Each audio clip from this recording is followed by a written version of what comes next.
In this tutorial, we're going to walk you through creating your very first automation workflow and let you get a sense for everything that you're going to encounter whenever you're creating your workflows and just starting to use marketing automation.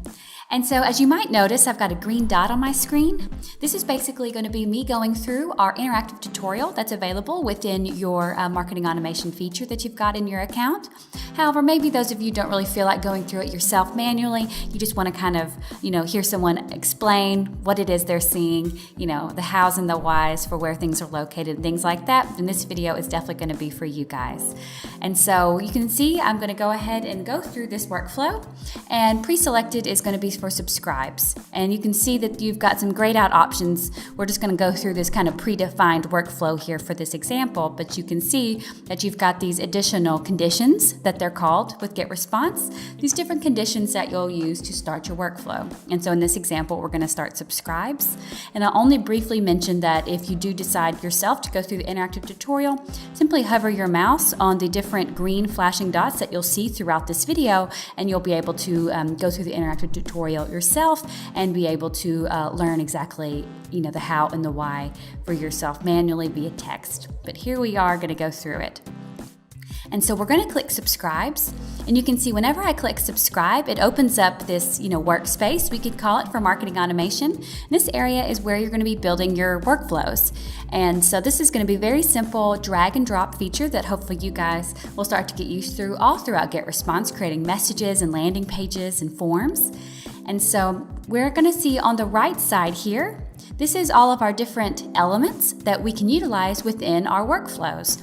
So this is the workspace where we build the workflows and actually, create these really interesting, maybe complicated, maybe very simple scenarios for our subscribers to go through. And we build them using elements that are all located over here. And the elements are made up of conditions. So we saw a few conditions right before I started the workflow, which is, for example, a condition being that they subscribed via some particular method. Maybe they clicked a link, any link, or a particular link, maybe. Did they open a message? Do they have a particular score assigned to them? Or do they have a particular tag assigned to them? So these are the conditions. And again, they're only grayed out in this example because we're going through this predefined workflow. And I want to mention it briefly in case those of you are curious. If you do not care to continue going through the interactive tutorial, if you've enabled it, you can simply disable it by turning it off, and the page will simply reload, and then you'll be free to build your own free-form workflow. So just a little tidbit there for you guys. But going back down to our elements, the next section is our actions. So the actions are usually what you'll do after someone meets some condition, like maybe they subscribed via some particular form, or maybe they opened some particular message. Usually after that, your next move, a lot of times, will be to react to that condition being met and have an action element moved over here into the workflow area. And so the different actions you can see, of course, are to send a particular message, copy them to a campaign, maybe move them to a campaign. You could apply a tag, some particular tag to them, or give them a score. And so this is second set of actions. And then the third set within the elements we have here are filters. And so for right now, we've got the filter of delay, range, and amount. And we'll go through them just a little bit whenever we utilize one of the filters in this workflow example. But this is going to be a neat way to really, fine-tune your workflows, really specify them, create some urgency. With, for example, the amount filter, you can make it so the first 100 openers of your message are automatically sent some exclusive discount. So you could be mentioning that in a message. Or a range. You could either create some type of A/B test and send different types of messages to a range of your subscribers, or maybe give different promotions or prizes or deals for the first 0 to 100 clickers you've got, and then, the 101st to 200 will get something else. And then a delay is a very common filter of just waiting some time before you take another action or check for another condition. And so I know that's a lot of explanation about all these elements. We do have lots of dedicated resources for you guys, like FAQs and other video tutorials that go through marketing automation as well. But this is kind of going to be us going through this predetermined workflow here. So this is going to just be hopefully getting you guys an overview about what you're going to be seeing here and understanding the lingo, like this being called a workspace where we build our workflows and different elements being used to build those workflows. workflows. And with those three types of elements, we've got the conditions, the actions, and the filters. So with that all said, let's continue building this workflow.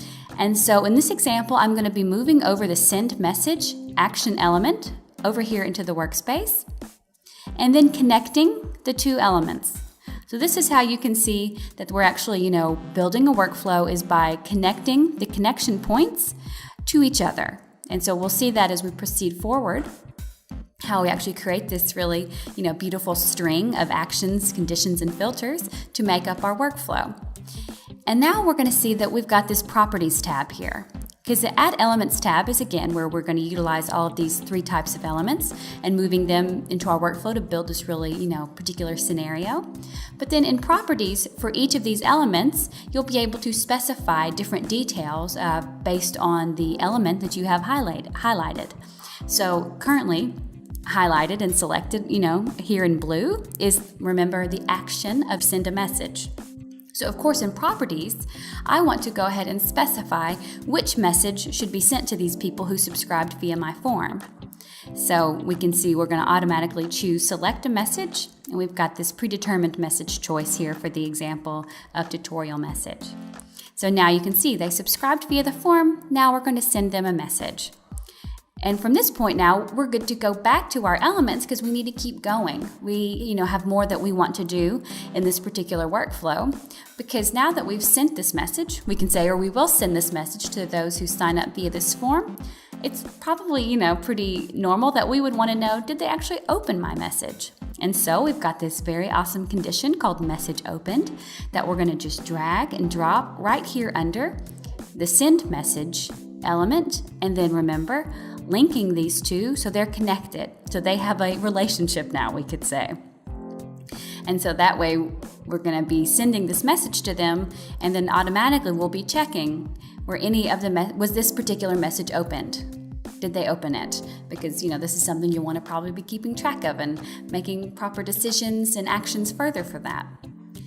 And so a neat way you can see that we're doing now, we're not just going straight to another action, because we actually want to check another condition here, which is, did they click a link in the message that we sent them? So it makes sense.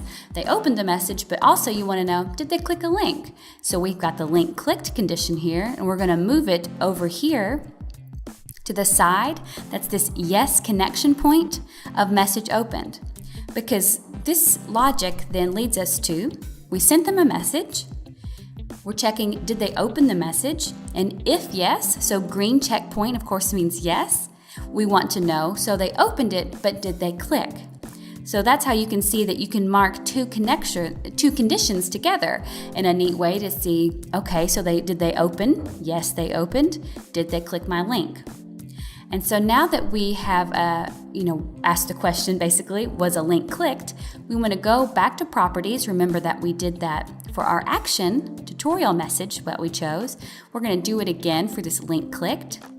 Going to Properties, and we're going to specify which message. So there's a particular link that we have included in this tutorial message that we want to be checking, did they actually click that link? And so you can see we're going through and selecting the specific link, the specific message that it's in, and now choosing the specific link that we want to check. And so now we can see, was this specific link clicked in the tutorial message? So this is going to be good for us to know, did they actually click this link? And so from here, we're going to start kind of working. We can kind of guess, since our little predefined workflow here has indicated to place this here, that we might be doing something with the negative connection point, or the no. Was this message opened? No. So let's see what we're going to do. And now we're going back to a new action we've not used just yet called tag. So we're going to move this tag element over.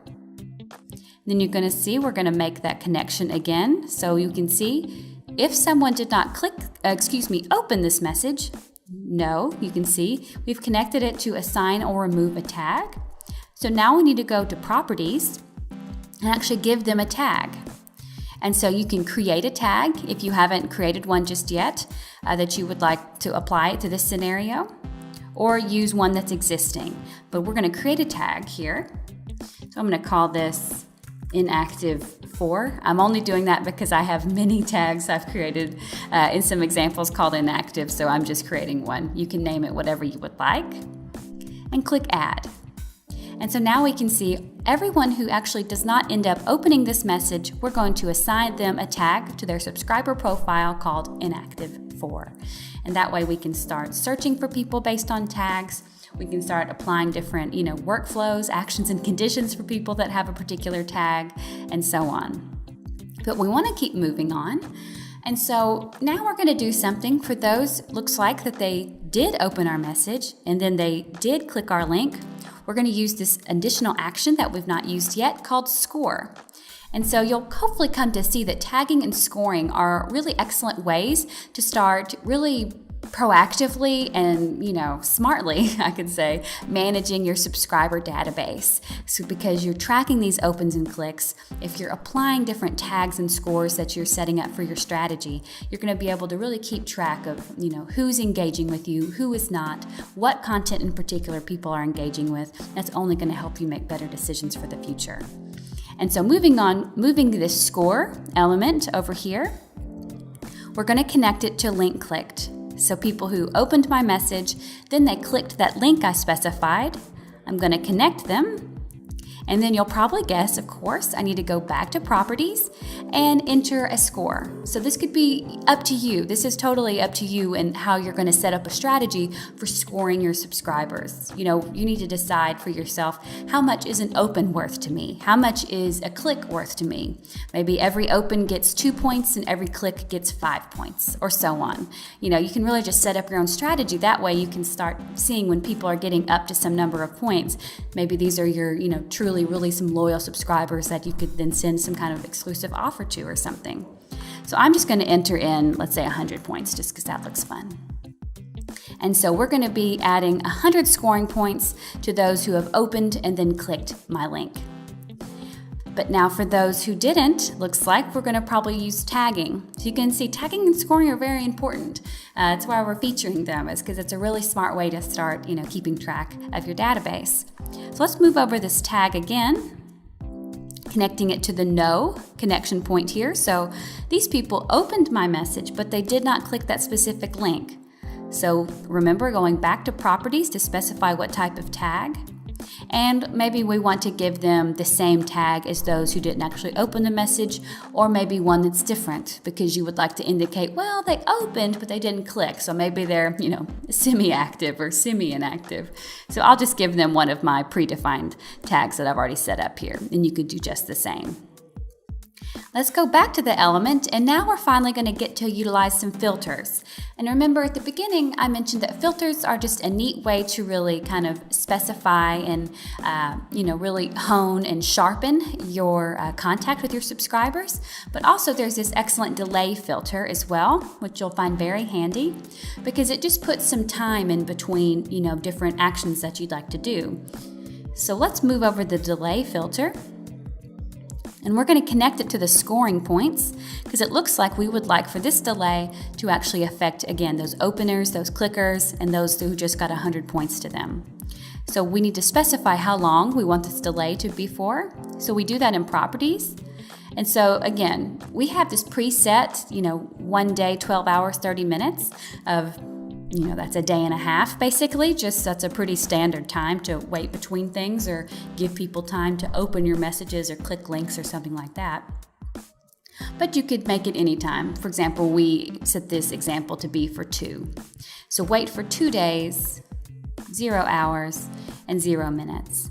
Okay, so we're going to add 100 points, wait for 2 days, and now we want to send them a message. This is an excellent example for how, a particular workflow could go. They've just signed up, you send them maybe a welcome message, you check if they opened and if they clicked, you added some points, you gave them some time, you gave them 2 days, you don't want to fatigue anyone, and then we're going to send them a new message, maybe some kind of cool offer, promotional discount, maybe some educational information, based on kind of how you've been communicating with them already. So we're going to connect these 2 points here. And now actually you can see we are finished. We've created this, workflow basically to a place that would be a decent stopping point, so to speak, which is be sending them a new message based on saying, thank you for being such a wonderful subscriber. Opening our messages, we'd like to award you with 10% off your next purchase, or we'd like to provide you with this exclusive ebook download. Would be a great example to send for this selective message here that we were about to do. And so this is just a way for you guys to start getting familiar with the different terminology you're going to see when creating your workflows. So remember, we've got a workspace, we've got elements. Elements are made up of conditions, actions, and filters. And then each element can be more finely tuned within the properties. So hopefully you guys feel a little bit more comfortable about what it is you're going to find within marketing automation and building your workflows, and you can get to it.